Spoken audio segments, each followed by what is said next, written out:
Die Saison 24/25 startet heute mit Gladbach gegen Leverkusen. Ich begrüße euch zu meinem neuen Tippspiel. Ich freue mich, dass viele Leute sich hier angemeldet haben. Am Ende der Saison gibt es für den Sieger 50 Euro.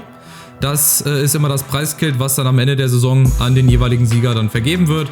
Und ich freue mich einfach, ich hoffe, ihr bleibt aktiv mit dabei. Ich werde heute den ersten Spieltag tippen und ich werde noch die Bonustipps ganz am Ende natürlich auch tippen, weil man das vor dem ersten Spieltag machen muss. Also starten wir rein mit unserem ersten Spiel.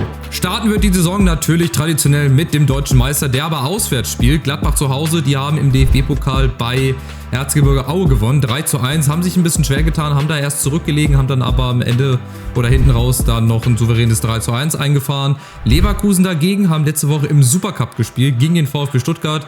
Die beiden besten Mannschaften der letzten Saison, auch wieder ein überragendes Spiel gewesen, ging hoch her auf beiden Seiten. Leverkusen hat sich dann am Ende durchgesetzt im Elfmeterschießen.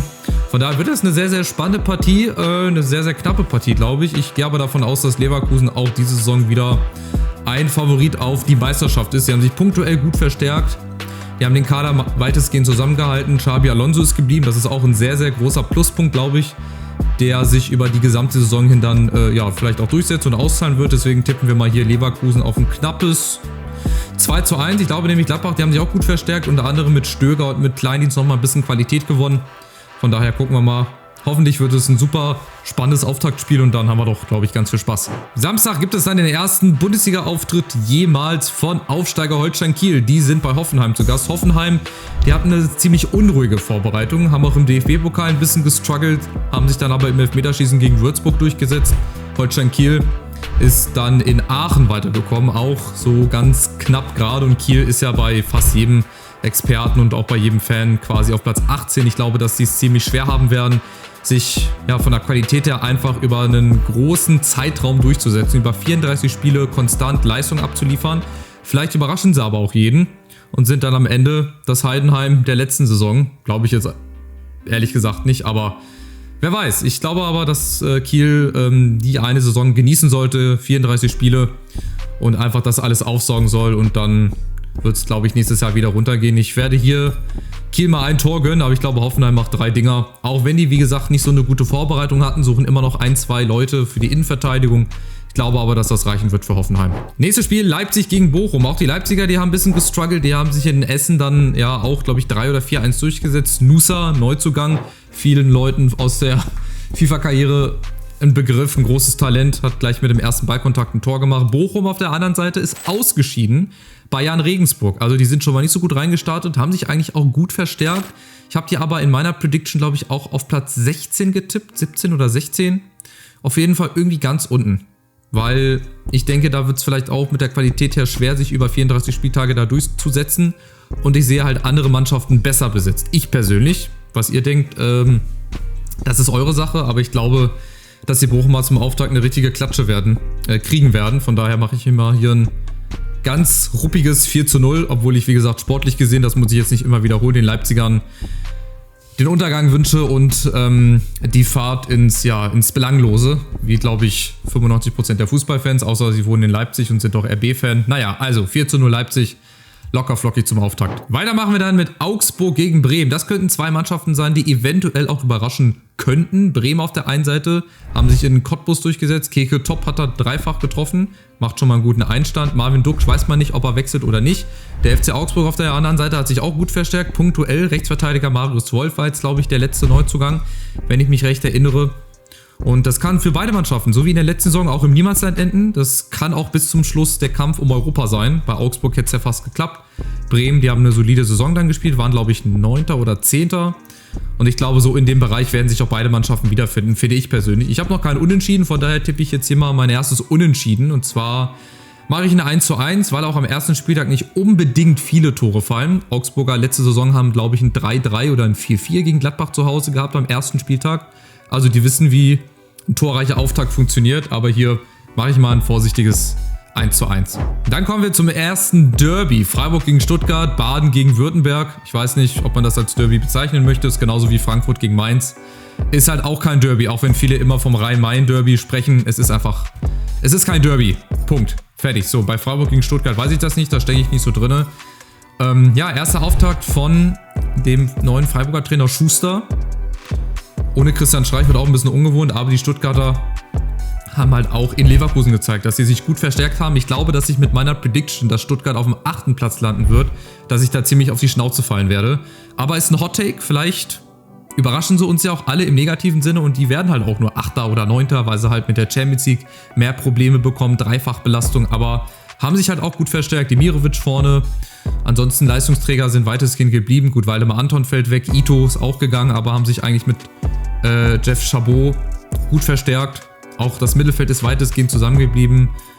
Also es wird auch für Stuttgart eine sehr, sehr herausfordernde Saison, aber ich glaube, dass sie auch wieder eine gute Show liefern werden oder einen guten Schuh spielen werden, so sagt man das ja. Also eine gute Rolle spielen werden, so meine ich das jetzt. Ich glaube und ich tippe die Stuttgarter mal zum Auftaktsieg 3-1, 2-1. Ich glaube auch ein knappes Ergebnis, machen wir mal 2-1 Auswärtssieg für Stuttgart in Freiburg. Mainz gegen Union, ein Duell zwischen zwei Mannschaften, die letztes Jahr bis zum Schluss unten um den Abstieg mitgespielt haben, um den Klassenerhalt. Beide haben es dann noch geschafft. Union am letzten Spieltag bei Mainz. Da muss ich kurz eine Geschichte zu erzählen. Da habe ich ja in meiner Prediction jetzt schon verkackt, weil ich habe als Breakout-Star Brian Gruder getippt. Aber Brian Gruder spielt nicht mehr in der Bundesliga. Der spielt jetzt bei Brighton & Hove Albion.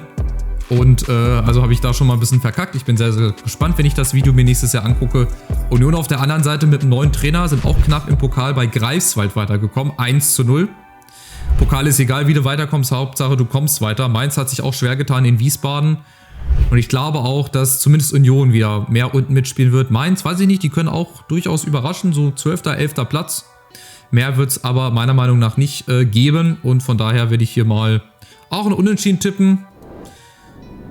1-1, 0-0. Ich mache ja auch mal wir machen mal ein 2-2. Komm, machen wir mal ein torreiches Spiel, obwohl ja am ersten Spieltag eigentlich nicht so viele Tore normalerweise fallen, aber Ausnahmen bestätigen ja die Regel oder wie das heißt. Naja, also Mainz Union 2-2. Dann kommen wir zum ersten Topspiel an diesem ersten Spieltag in dieser neuen Saison und zwar ist es Dortmund gegen Frankfurt. Das gab es auch schon mal in der Saison 21/22. Da hat Dortmund leider 5-2 zu Hause gewonnen. Frankfurt ist aber in derselben Saison Europa-League-Sieger geworden. Jetzt spielen sie wieder in Dortmund. Frankfurt spielt wieder Europa League, if you know what I mean.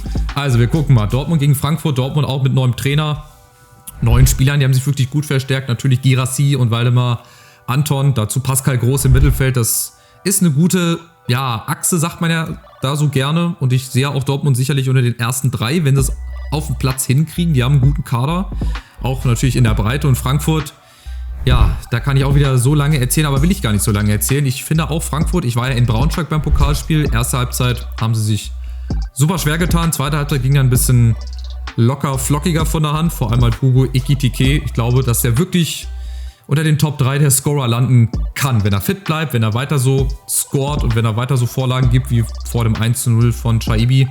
Das ist ein guter Kicker. Ich glaube sogar eventuell noch ein bisschen flexibler als Moani damals. Und ich hoffe, dass er nicht gleich nach einem Jahr wieder wechselt. Also, Dortmund-Frankfurt. Hitzige Duelle. In Dortmund haben wir schon seit 3 Jahren nicht mehr gewonnen. Ich glaube, in der Corona-Zeit haben wir das letzte Mal da gewonnen. 2-1, damals noch Kostic und Silva und hast du nicht gesehen. Und Younes, das war so das letzte Spiel von Armin Younes. Danach gab es irgendwie einen Kabinenstreit und danach war er weg vom Fenster. Ich tippe natürlich für die Eintracht. Ich will natürlich, dass meine Mannschaft immer gewinnt. Ich mache hier ein knappes 1-0. Ich glaube aber und ich befürchte, dass es der Auftakt ist, der auch so die letzten Jahre in Dortmund dann der Fall war oder die Ergebnisse. Wir haben da immer nie gut ausgesehen. 3-1 verloren, 5-2, da hat Haaland und Bellingham noch gespielt. Aber vielleicht mit Dino Topmüller, wenn er ein bisschen aktiver wird am Seitenrand, wenn er ein bisschen offensiveren Fußball spielen lässt, glaube ich, dass da eventuell vielleicht ein Sieg drin ist. Aber realistisch gesehen wäre ich persönlich schon mit einem Remis ganz, ganz zufrieden. Am Sonntag haben wir auch noch 2 interessante Partien. Wolfsburg gegen die Bayern. Die starten also die Jagd nach der Meisterschaft. Völlig ungewohnt für die Bayern gewesen, ne? Letztes Jahr. Eine Saison mal wieder ohne einzigen Titel. Wolfsburg ist in Koblenz weitergekommen, auch mehr Hängen und Würgen, aber weitergekommen. Bayern hat in Ulm souverän gewonnen. Vor allem mit Michael Olise oder Olise, glaube ich, heißt er. Da bin ich mal sehr, sehr gespannt. Das könnte somit der Topspieler der Saison werden, der Youngster, obwohl Youngster eigentlich nicht mehr. Dafür ist er schon zu alt, glaube ich. Aber gut, da kenne ich mich dann auch nicht so gut aus. Musiala natürlich, Harry Kane wieder, Thomas Müller letzte Saison, Neuer eventuell. Ob der noch 1, 2 Saisons dranhängt, hat ja jetzt der Nationalmannschaft den Rücken gekehrt. Nach vielen, vielen Jahren auch über 15 Jahre, glaube ich, Nationalmannschaft gespielt. Ich glaube, dass die Bayern das machen werden, weil ich Wolfsburg einfach nicht so auf der Höhe sehe. Noch nicht, wahrscheinlich am 3. Spieltag, wenn sie dann zu Hause gegen Frankfurt spielen, liefern sie dann ihre beste Leistung ab, so wie immer eigentlich. wenn Frankfurt zu Gast ist, aber ich glaube gegen Bayern. Da wird es ziemlich schwer und ich habe mal ein 3:1 eingetragen. Und der Abschluss des ersten Spieltags, St. Pauli gegen Heidenheim. St. Pauli ist auch wieder zurück in der Bundesliga. Zuletzt waren sie ja 2010, 2011 in der Saison. Da sind sie auch mit Frankfurt und mit... Wem sind wir da noch abgestiegen? Nee, Gladbach war Relegation und die haben sich dann gegen Bochum durchgesetzt. Da ist Bochum nicht aufgestiegen. Jetzt sind sie wieder zurück. Heidenheim wird auch sehr, sehr interessant. Die haben auch eine Dreifachbelastung jetzt mit der Conference League, wenn sie es denn schaffen. Stand der Aufnahme spielen sie heute das Hinspiel der Playoffs gegen BK Häcken aus Schweden. Also in Schweden zunächst. Und St. Pauli so ähnlich wie Holstein Kiel. Wobei ich St. Pauli ein bisschen stärker einschätze als Holstein Kiel, muss ich sagen. Ich persönlich wieder. Ich kann nur von meiner persönlichen Meinung und Einschätzung reden. Und Heidenheim, die werden es halt besonders im zweiten Jahr auch schwer haben. Und gerade Kleindienst und Niklas Beste, Jan-Niklas Beste, das sind schon zwei Abgänge, die werden, glaube ich, sehr, sehr schmerzen.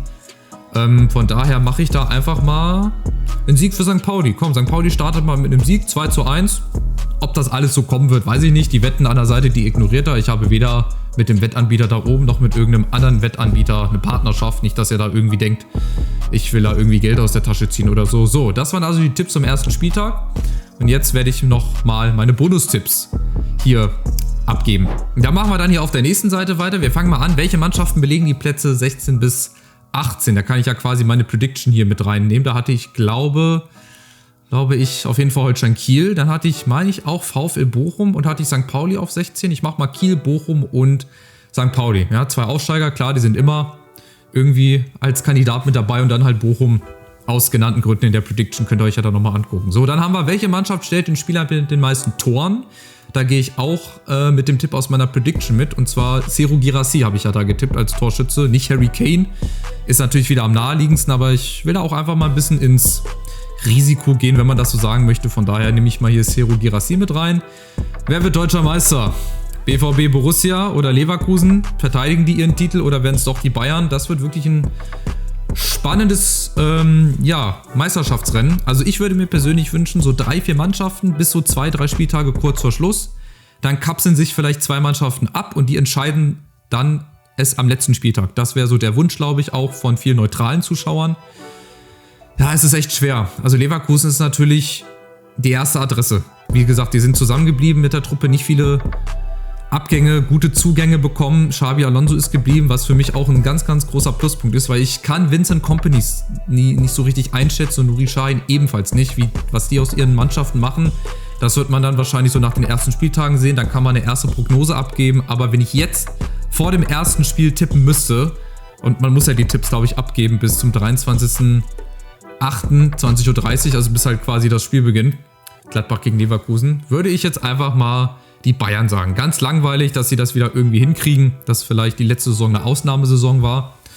Aber wie gesagt, ich kann Vincent Kompany nicht einschätzen. Ich weiß nicht, wie stabil die Bayern sind. Leverkusen hat das schon eigentlich ganz gut gemacht gegen den VfB. Aber auch Stuttgart hat das gut gemacht. Vielleicht gibt es ja auch mal einen Überraschungsmeister.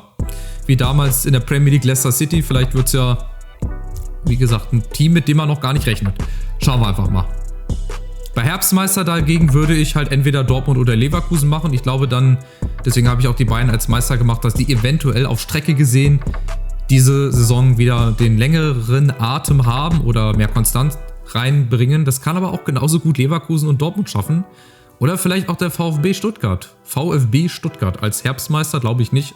Da würde ich dann entweder Leverkusen oder Dortmund nehmen und ich gehe mit Leverkusen, weil ich Leverkusen ein bisschen stärker schätze als Dortmund. Auf dem Papier und auch so von der Spielweise her. Ich muss mir Dortmund mal angucken. Ich bin sehr, sehr gespannt, wie sie es gegen Frankfurt machen. Ich hoffe natürlich nicht so gut, dass Frankfurt das irgendwie schafft. Aber naja, jetzt wird es noch interessant bei dem Trainerwechsel. Da hatte ich nämlich spontan Hoffenheim, weil es da so rumort hat in der Vorbereitung. Die hatten nicht die ruhigste Vorbereitung. Von daher ist das natürlich der erste Kandidat bei mir. Man kann natürlich aber auch Frankfurt mit reinnehmen, weil Dino Topmüller, wenn der die ersten 3-4 Spiele in den Sand setzt, glaube ich, ist da auch schon ganz schnell Diskussionsstoff. Deswegen sollte er zusehen, dass er die ersten 4-5 Spiele, dass er da mindestens mal 3 gewinnt. Wir spielen, glaube ich, gegen Dortmund, Hoffenheim. Wir haben Wolfsburg auswärts. Die anderen beiden Vereine weiß ich leider nicht. Aber es ist auf jeden Fall ein machbares Auftaktprogramm, wenn man mal von Dortmund absieht. Wobei Dortmund kannst du auch schlagen. Du kannst jede Mannschaft schlagen, theoretisch. Also ich mache mal Hoffenheim. Ich gehe mal mit Hoffenheim mit. Ich bin sehr, sehr gespannt, was die anderen User hier gewählt haben. Wir gucken nämlich jetzt nochmal kurz auf die Gesamtübersicht und da seht ihr dann mal, wer sich so angemeldet hat, wer alles so mit dabei ist. Das werden wir dann, wie gesagt, am Ende jedes Spieltags, den ich getippt habe, auch mal machen. Für die Leute, die neu mit dabei sind, für die Leute, die das schon mal mitgemacht haben, die wissen ja, wie es geht. Wir gucken mal, wie ihr so getippt habt, wie ihr so steht. Wir haben sogar Major Tom mit dabei, also nicht nur bei der EM und als neue deutsche Nationalmannschaftstorhymne mit dabei, sondern auch hier. Wir haben Leozino, Altbekannte, wir haben den SGE Sascha auch schon dabei, Levin. Hätte ich eigentlich noch rausschmeißen müssen, aber okay. Ich glaube, die Angie, die war auch in einem Twitter-Space mit dabei, haben wir auch mal geredet. Der Cem ist wieder mit dabei, Kirito, die sind auch Jahr für Jahr mit dabei, Frankfurt, Brudi Schlitz. Also ich habe ja auch Werbung gemacht auf Twitter, dass ihr auch gerne mit reinjoinen könnt. Der Inside FFM, das ist auch ein User, der ja über viele Insights Bescheid weiß bei der Eintracht, der ja solche Gerüchte dann auch öfter mal postet auf seiner Twitter-Seite. Viele aus der Bayern-Bubble sind oder einige aus der Bayern-Bubble sind auch mit dabei. Von daher, ich freue mich. Schaut mal mit rein, schaut mal, dass ihr euch hier auch noch anmeldet. Wie gesagt, am Ende der Saison gibt es 50 € für den Sieger. Und dann wünsche ich uns allen eine gute Saison, eine erfolgreiche Saison für eure Mannschaften. Ihr könnt ja gerne mal unten reinschreiben, was ihr euch für eure Mannschaften wünscht in der Saison, was ihr für ein Fan seid. Und dann lasst uns einfach Spaß haben und am Ende der Saison soll der bessere oder der glücklichere gewinnen, je nachdem. Also macht's gut, ich wünsche euch einen wunderschönen ersten Bundesligaspieltag und dann sehen wir uns nächste Woche wieder schon mit Spieltag Nummer 2. Macht's gut, ciao, ciao und bleibt gesund.